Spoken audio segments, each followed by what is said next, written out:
ने ऐसी क्या गलती की है कि उन्हें नौकरी से बाहर निकाला गया है, ये प्रशासन से ये पूछ रहे हैं। और एक छोटे से बच्चे समय एक माहौल यहाँ पर बना हुआ है कि 6-7 साल से जो है वो ये सेवाएं दे रहे थे। और ऐसी क्या गलती की है कि उन्हें नौकरी से बाहर निकाला गया है, ये प्रशासन से ये पूछ रहे हैं। और एक छोटे से क्या प्रॉब्लम थी कि जो हमें निकाल दिया गया है कि ड्यूटी हमने ढंग से नहीं की या हमारी कोई कंप्लेंट गई है सर, हमें ये बताया जाए कि क्या रीज़न रहा हमारा जो हमें बाहर निकाल दिया गया है।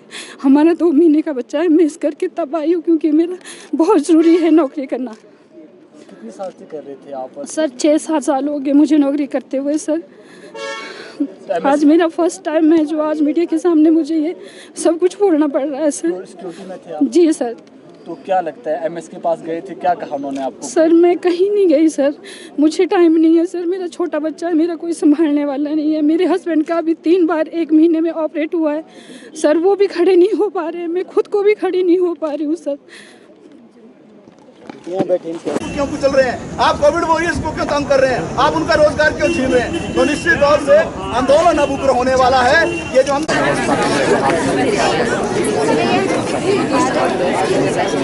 स्टाफ है, चाहे वो हमारे सफाई के कर्मचारी है, अगर 1 घंटा सफाई का कर्मचारी यहाँ झाड़ू ना दे ना, लग जाएगा पता कि आईजीएमसी के अंदर क्या होगा। लेकिन कोविड वॉरियर्स का शोषण है कि यहाँ घोटाला हुआ है। हम राज्यपाल महोदय से मिलने वाले हैं, मुख्यमंत्री से मिलने वाले हैं, इंक्वायरी कॉन्स्टिट्यूट करने की हम मांग कर सकते हैं। क्यों? क्योंकि कुछ ना कुछ गड़बड़ झाला ना। अगर ये इतने सच्चे पक्के हैं तो क्यों बोल रहे हैं? और अंदर से क्या बोल रहे हैं कि क्या कर लेंगे ये बाहर आके? चुपचाप ही तो बैठते हैं आकर, मौन प्रदर्शन करते हैं, शांत बैठते हैं। ये तो बाहर जाएगी 100% श्योर है, लेकिन इसके पीछे जो अधिकारी यहाँ शामिल हैं वो जेल की सलाखों के पीछे होंगे, उन पर एफआईआर दर्ज होगी, उन पर मुकदमे होंगे। एक बात हम ये कहना चाहते हैं। दूसरी बात हम क्या कहना चाहते हैं, जो कोविड जो मांग है वो लगातार आप उसको रख रही है, लेकिन प्रशासन है उसको अनसुना कर रहा है। आगे की क्या रणनीति रहेगी? आज एक बार फिर से आप प्रदर्शन कर रहे हैं। सबसे पहले तो सर मैं आप लोगों का धन्यवाद करना चाहता हूं सर। हम 18 दिनों से बाहर बैठे हैं दिल्ली सिक्योरिटी ऑफिस के बाहर। हम इस आस में कि आज हमारी लिस्ट आएगी, कल आएगी, पर हमारी कोई भी लिस्ट नहीं आ रही है। सबसे पहली बात तो सर ये होता है कि जब भी हम किसी कंपनी में ज्वाइनिंग करते हैं तो उसका ज्वाइनिंग लेटर आता है और उसके बाद ही हम ज्वाइन करते हैं। आज जो है हमारे सुरक्षा कर्मियों को, जो अंदर भी सुरक्षा कर्मी जो काम कर रहे हैं, उनको भी डराया जा रहा है, धमकाया जा रहा है कि अगर तुम बाहर जाएंगे तो हम तुम्हारे को नौकरी से निकाल देंगे।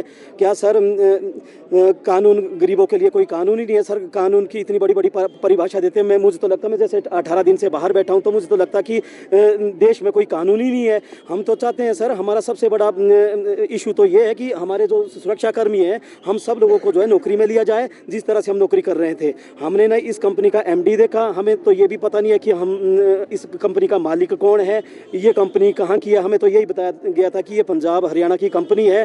तो जब हम जो भी यहाँ भर्ती ले रहे थे तो उनसे जब हमने डॉक्यूमेंट दिए अपने, हम सर वो बंदे हैं कोविड टाइम में हम राष्ट्रपति से लेकर एसपी साहब से लेकर और हाई कोर्ट से लेकर हम सम्मानित हुए लोग हैं कि हमने जो है कोविड टाइम में भी अच्छी सेवाएं दी है। हम 14 सालों से आईजीएमसी में सेवाएं दे रहे हैं, पर आज हमें पता चल रहा है कि हमें जो है बिना किसी कारण, बिना किसी नोटिस के, जो कि गैर कानूनी है, हमें जो है बाहर का रास्ता दिखाया गया। क्या अपने लिए आवाज़ उठाना सर? डिजास्टर के दौरान हमने अपने लिए आवाज़ उठाई। जो पहली कंपनी थी हमारी रेम्बो इंटरप्राइजेज, 6 महीने का ईपीएफ आज तक हमें नहीं डाला गया। हमारे पास जो है ईपीएफ, ईएसआई, यही तो हमारी मेन चीज़ें होती है, मेन डिमांडें होती है। तीसरी हमारी सबसे बड़ी डिमांड होती है, महंगाई का ज़माना है, 5-5 हज़ार के लोगों के कमरे हैं और अगर 6-7 तारीख से पहले अगर हम कमरे का किराया नहीं देते हैं तो लोग सीधा बोलते हैं कमरा खाली करो।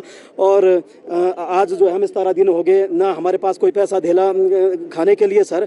और लोग एनजीओ जो है हमारे लोगों को खाने को दे रहे हैं, जो भी हम सिक्योरिटी ऑफिस के बाहर बैठते हैं। हम आईजीएमसी प्रशासन से पूछना चाहते हैं कि किस कारण, किस रीजन से हम लोगों को बाहर हटाया गया। यहाँ सर हमारा एक कृष्ण चंद है, सीएसओ की एसओ है, पहले तो एसओ था कंपनी में। आज की डेट में सर हमारी महिलाओं से वो इतना भद्दा व्यवहार कर रहा है कि जो बोलने लायक नहीं है सर। मैं आपके कैमरे के सामने नहीं बता सकता हूं सर, इतनी गंदी वर्डिंग। मैंने इनको बोला भी कि उनकी रिकॉर्डिंग करो जब भी वो तुम्हारे से मिसबिहेवियर करते हैं सर। सबसे पहली चीज़ सर, जब हमारे सुरक्षा कर्मी सुबह ड्यूटी चढ़ते हैं सर, ना तो उनके रजिस्टर में पहले साइन लिए जाते हैं। परसों हमने आवाज़ उठाई तो इन्होंने कल से साइन कराना शुरू कर दिए। आज इन्होंने साइन नहीं करवाए कि भाई ये धरने में जाएंगे बाहर। सर अब मेरी बात सुनो सर, हम गरीब परिवार से संबंध रखते हैं। अगर हमारे कोई भी सुरक्षाकर्मी ड्यूटी में चढ़ते हैं, ड्यूटी के दौरान उन्हें कुछ कोई भी डिजीज़ हो जाए, हार्ट डिजीज़ हो जाए या कुछ भी गिर जाए या उनकी डेथ हो जाए तो उनके परिवार को, उनकी फैमिली परिवार को क्लेम कौन करेगा? सर मैं समस्त अपने गार्डों से भी ये बोलना चाहता हूँ कि आप लोगों को जो है कुछ चंद लोग जो है गुलाम बनाने के चक्कर में हैं, इसलिए जो है ये बोलते हैं कि बाहर मत जाओ। प्रशासन अधिकारी किसी के भी नहीं हुए। नमस्कार करना चाहती हूँ और धन्यवाद करना चाहती हूँ। हाँ जी सर, परिचय के साथ मांगे। अच्छा सर, मेरा नाम श्रेया है, मैं एजेंसी स्टाफ से हूँ, सिक्योरिटी स्टाफ से। तो सर सबसे पहले हमारी दिक्कत तो आपको ये पता ही है कि हम कितने टाइम से, काफ़ी टाइम से बैठे हुए हैं धरने पे, ना ही हमारी कोई बात सुन रहा है, ना ही कोई आवाज़। तो सबसे पहले तो हमारे, देखो आप लोगों के, हमारे सिक्योरिटी के जो बंदे हैं वो सबसे पहले बाहर किए हुए हैं। तो हम सबसे पहले तो हम यही रीज़न जानना चाहते थे कि किस रीज़न से ये बाहर किए हुए।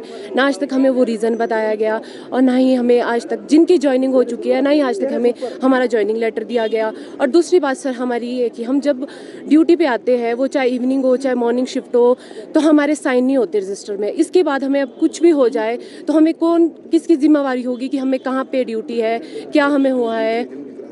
जो इनके खास है ना सर, अब नाम तो हम देखो बता नहीं सकते, जो इनके अपने चहेते हैं उनके रजिस्टर पे साइन हो गए और वो रजिस्टर हमारे को हाथ तक नहीं लगाने देते कि हम देखें कि हमारी ड्यूटी कहाँ है। हमें बस ये बताया जाता है कि भाई आपकी ड्यूटी यहाँ पे है, आप वहाँ पे जाओ और 8 बजे आओ और अटेंडेंस लगाओ, फिर जाके हमारे साइन होते हैं। और तीसरी बात सर हमारी ये है कि जो हमारे सुपरवाइज़र है, वो कुछ एक सुपरवाइज़र ऐसे है कि जैसे हमारे सर कृष्ण सर है, उन्होंने हमारे लिए सिक्योरिटी में जो लड़कियाँ है, जितनी भी लड़कियाँ हैं, उनके लिए, सबके लिए हमारे लिए गलत शब्द यूज़ किया हुआ है। इसके लिए हम सर चाहते हैं कि हम उनके लिए FIR करें। इतना गंदा बिहेव किया है सर हमारे साथ कि उनकी, हमारी एज की तो उनकी भी खुद की बेटियाँ होगी कि वो बोले कि हमें कि भाई हम IGMC में रंगरलिया